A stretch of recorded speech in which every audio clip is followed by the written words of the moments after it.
ಭದ್ರಾ ಮೇಲ್ದಂಡೆ ಯೋಜನೆ ತ್ವರಿತ ಕಾಮಗಾರಿಗೆ ಆಗ್ರಹಿಸಿ ಸೋಮವಾರ ಹೊಳಲ್ಕೆರೆ ಬಂದ್ ನಡೆಸಲಾಗುತ್ತಿದೆ. ಇನ್ನು ಕೇಂದ್ರ ಸರ್ಕಾರ ಭದ್ರಾ ಮೇಲ್ದಂಡೆ ಯೋಜನೆಗೆ ಹಣ ಬಿಡುಗಡೆ ಮಾಡಲು ಆಗ್ರಹಿಸಿ ಹೊಳಲ್ಕೆರೆ ಪಟ್ಟಣ ಬಂದ್ ಮಾಡಿ ರೈತರು ಆಕ್ರೋಶ ಹೊರಹಾಕಿದ್ದಾರೆ. ಇನ್ನು ಬೆಳಗ್ಗೆ 10 ಗಂಟೆಯಿಂದಲೇ ಅಂಗಡಿ ಮುಂಗಟ್ಟುಗಳನ್ನು ಬಂದ್ ಮಾಡಿದ್ದು, ವಾಹನ ಸಂಚಾರ ಬಂದ್ ಮಾಡಿ ರೈತರು ಆಕ್ರೋಶ ಹೊರಹಾಕಿದ್ದಾರೆ.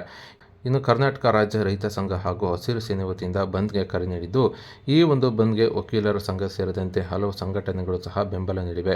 ಇನ್ನು ಕೇಂದ್ರ ಹಾಗೂ ರಾಜ್ಯ ಸರ್ಕಾರಗಳ ವಿರುದ್ಧ ಆಕ್ರೋಶ ವ್ಯಕ್ತಪಡಿಸಿದ ರೈತರು ಕೇಂದ್ರ ಸರ್ಕಾರ ಬಜೆಟ್ನಲ್ಲಿ ಘೋಷಣೆ ಮಾಡಿದಂತೆ 5,300 ಕೋಟಿ ಹಣ ಬಿಡುಗಡೆಗೆ ಆಗ್ರಹ ಮಾಡಿದ್ದಾರೆ. ಇನ್ನು ರಾಜ್ಯ ಸರ್ಕಾರ ಭದ್ರಾ ಮೇಲ್ದಂಡೆ ಯೋಜನೆಗೆ ಬಜೆಟ್ನಲ್ಲಿ ಹಣ ಮೀಸಲಿಡದೆ ಅನ್ಯಾಯ ಮಾಡಿದ್ದಾಗಿ ರೈತರು ಆರೋಪಿಸಿದ್ದು, ರಾಜ್ಯ ಸರ್ಕಾರ ರೈತರಿಗೆ ಸೂಕ್ತ ಪರಿಹಾರ ನೀಡಿ ಕಾಮಗಾರಿ ನಡೆಸಿ ಆದಷ್ಟು ಬೇಗ ರೈತರಿಗೆ ಭದ್ರಾ ನೀರು ಒದಗಿಸಲಿ ಅಂತ ರೈತರು ಆಗ್ರಹ ಮಾಡಿದ್ದು, ಹೊಳಲ್ಕೆರೆ ಬಂದ್ ನಡೆಸಿ ಪ್ರತಿಭಟನೆ ಮಾಡುತ್ತಿದ್ದು ಕಂಡುಬಂದಿದೆ. ಆದರೆ ಈ ಸರ್ಕಾರ ಕಾಮಗಾರಿಗೆ ಮಂಜೂರಾತಿಯನ್ನು ಕೊಟ್ಟು 15 ವರ್ಷ ಕಳೆದಿದ್ದೀವಿ. ಇನ್ನೂ ಕೂಡ ನೀರು ಅಂತ 87ನೇ ಇಸ್ವಿ ಪ್ರಾರಂಭ ನಾವೇನು ನೀರಿಗೆ ಹೋರಾಟ ಶುರು ಮಾಡಿದ್ವಿ. ಆ ಸಂದರ್ಭದಲ್ಲಿ ಘೋಷಣೆ ಏನಾಗ್ತಿತ್ತು, ಅದೇ ಘೋಷಣೆಯನ್ನ 27 ವರ್ಷ ಆದರೂ ಕೂಡ ಆತ್ಮ ಸಂದರ್ಭ ನಿರ್ಮಾಣ ಆಗಿರುವುದು ನಿಜಕ್ಕೂ ಬೇಸರ ತರುವಂತ ಸಂಗತಿ. ಈ ಮಂಜೂರಾತಿ ಸಿಕ್ಕ 15 ವರ್ಷದ ಅವಧಿಯಲ್ಲಿ ಕರ್ನಾಟಕವನ್ನು ಎಲ್ಲ ಪಕ್ಷಗಳು ಆಳ್ಕೆಯನ್ನು ಮಾಡಿದ್ದಾರೆ. ಆದರೆ ಯಾವುದೇ ಪಕ್ಷ ನೀರನ್ನ ಕೊಟ್ಟೇ ಕೊಡ್ತೀವಿ ಅನ್ನೋ ಪದ್ಧತಿಯ ಮೇಲೆ ಕೆಲಸ ಮಾಡಲಿಲ್ಲ ಅನ್ನೋದು ವಿಪರ್ಯಾಸ. ಆ ಕಾರಣಕ್ಕೆ ಯಾವುದೇ ರಾಜಕಾರಣಿಯನ್ನು ನಾವು ನಂಬುವ ಸ್ಥಿತಿಯಲ್ಲಿ ಇಲ್ಲ. ನಮಗೆ ನೀರು ಬೇಕಷ್ಟೇ. ಮೋದಿ ಅವರು 5,300 ಕೋಟಿಯನ್ನು ಕೊಡಬೇಕು ಅಂತ ಘೋಷಣೆ ಮಾಡಿ ನಾವೇನು ಚಳವಳಿಯನ್ನು ಪ್ರಾರಂಭ ಮಾಡಿದ್ವಿ ಕಳೆದ 5ನೇ ತಾರೀಕು.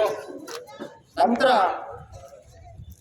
ಕರ್ನಾಟಕದ ಬಜೆಟ್ ಏನು ಆಯಿತು, ಆ ಬಜೆಟ್ನಲ್ಲಿ ಕರ್ನಾಟಕ ಸರ್ಕಾರನೂ ಕೂಡ ಹಣವನ್ನು ಮೀಸಲಿಟ್ಟಿಲ್ಲ ಅನ್ನೋದು ಗೊತ್ತಾದ ಮೇಲೆ ನಾವು ಕರ್ನಾಟಕ ಸರ್ಕಾರವನ್ನು ಕೂಡ ಈ ಹೋರಾಟಕ್ಕೆ ಟಾರ್ಗೆಟ್ ಅನ್ನು ಮಾಡಿ ಹೋರಾಟವನ್ನು ಮಾಡುವಂತಹ ಸ್ಥಿತಿ ನಿರ್ಮಾಣ ಆಯಿತು.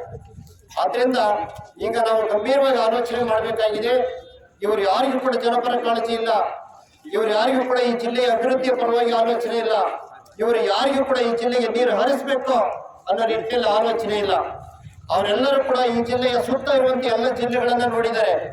ಆ ಜಿಲ್ಲೆಗಳಲ್ಲಿ ಹರಿಯುವ ನೀರನ್ನ ನೋಡಿದರೆ, ಆ ಜಿಲ್ಲೆಯ ಅಭಿವೃದ್ಧಿಗಳನ್ನ ನೋಡಿದರೆ, ಆ ಜಿಲ್ಲೆಯ ಆರ್ಥಿಕತೆಯನ್ನು ನೋಡಿದರೆ, ಆ ಜಿಲ್ಲೆಯ ರೈತರ ಆರ್ಥಿಕ ಸ್ಥಿತಿ ಮತ್ತು ಶಾಂತಿಯುತವಾಗಿ ಸಮಾಧಾನವಾಗಿ ಬದುಕೋದನ್ನು ಕಂಡಿದ್ದಾರೆ. ಆದ್ರೆ ಆ ಎಲ್ಲ ವ್ಯವಸ್ಥೆಯಿಂದ ಈ ಜಿಲ್ಲೆಯನ್ನ ವಂಚಿತರನ್ನಾಗಿ ಮಾಡಿದ್ದಾರೆ ಅಂತ ಹೇಳಿದ್ರೆ ಇದು ನಮ್ಮ ದೌರ್ಭಾಗ್ಯನೇ ಹೌದು. ಆ ಕಾರಣಕ್ಕೆ ಕಳೆದ ತಿಂಗಳು ಏನು ಚಳವಳಿ ನಡೆಯುವ ಸಂದರ್ಭದಲ್ಲಿ ಹಾಜರಾದಂತಹ MP ಮತ್ತು MLC ಇಬ್ಬರಿಗೂ ಕೂಡ ಅವರು ಮಾತಾಡೋದಕ್ಕಿಂತ ಮುಂಚೆನೆ ಸ್ಪಷ್ಟಪಡಿಸಿದ್ವಿ ನಾವು.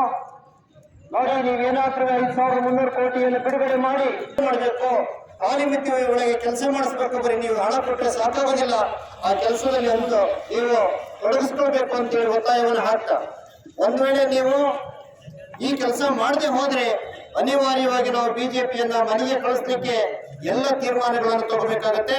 ಕಳೆದ ವಿಧಾನಸಭೆ ಚುನಾವಣೆಯಲ್ಲಿ ಬೆಂಗಳೂರಿನಲ್ಲಿ 42 ಸಂಘಟನೆಗಳು ಕೂತು ಚರ್ಚೆ ಮಾಡಿ 3 ಪಕ್ಷಗಳನ್ನ ಟಾರ್ಗೆಟ್ ಮಾಡಿ ಮಾತುಕತೆಗೆ ಕರೆದಂತ ಸಂದರ್ಭದಲ್ಲಿ BJP ಕೈರಾಗಿತ್ತು. ಇನ್ನು 2 ಪಕ್ಷಗಳು ಕೂಡ ವಾಗ್ದಾನವನ್ನ ಮಾಡಿದ್ದು, ನಾವು ರೈತರ ಪರವಾಗಿ ಕೆಲಸ ಮಾಡ್ತೀವಿ ಅಂತ ಹೇಳಿ. ಹಾಗೇನೆ ಈಗ ಹಾಲಿ DCM ಇರುವಂತಹ ಶಿವಕುಮಾರ್ ಅವರ ಕಾರ್ಯಕ್ರಮಕ್ಕೆ ಹಾಜರಾಗಿ ಘಂಟಾಘೋಷವಾಗಿ ಹೇಳಿದ್ರು, ನೀವು ಕೇವಲ 3 ಕೃಷಿ ಕಾಯ್ದೆಗಳನ್ನು ರದ್ದು ಮಾಡಕ್ಕೆ ಕೇಳ್ತಾ ಇದ್ದೀರಿ. ನಾವು ಎಲ್ಲ ಜನವಿರೋಧಿ ಕಾಯ್ದೆಗಳನ್ನು ರದ್ದು ಮಾಡ್ತೀವಿ ಅನ್ನೋ ಮಾತನ್ನ ಘೋಷಣೆಯನ್ನ ಮುಖಾಂತರ ಹೇಳ್ತಾ ಈ ಜಿಲ್ಲೆಯ ಈ ರಾಜ್ಯದ ಜನರ ಕ್ಷೇಮ ನಮ್ಮ ಪ್ರಥಮ ಆದ್ಯತೆ ಅನ್ನೋ ಮಾತನ್ನ ಹೇಳಿದ್ದ ಪರಿಣಾಮವಾಗಿ 42 ಸಂಘಟನೆಗಳು ಎದ್ದೇಳು ಕರ್ನಾಟಕ ಒಂದು ಆಶಯದ ಕೆಳಗೆ ಇಡೀ ರಾಜ್ಯಾದ್ಯಂತ ತೆರೆಮರೆಯಲ್ಲಿ ಕೆಲಸ ಮಾಡಿದ್ರ ಪರಿಣಾಮ ನಿಶ್ಚಿಂತೆಯಿಂದ ನಮ್ಮ ಮುಂದೆ ನಾನು ದೃಢವಾಗಿ ಹೇಳ್ತೀನಿ. ಆ ಕೆಲಸವನ್ನ ನಾವು ಮತ್ತೆ ಮಾಡಬೇಕಾಗುತ್ತೆ ಅನ್ನೋ ಮಾತನ್ನು ಕೂಡ MP ಮತ್ತು MLC ಕಾರ್ಯಕ್ರಮ ಆಯಿತು.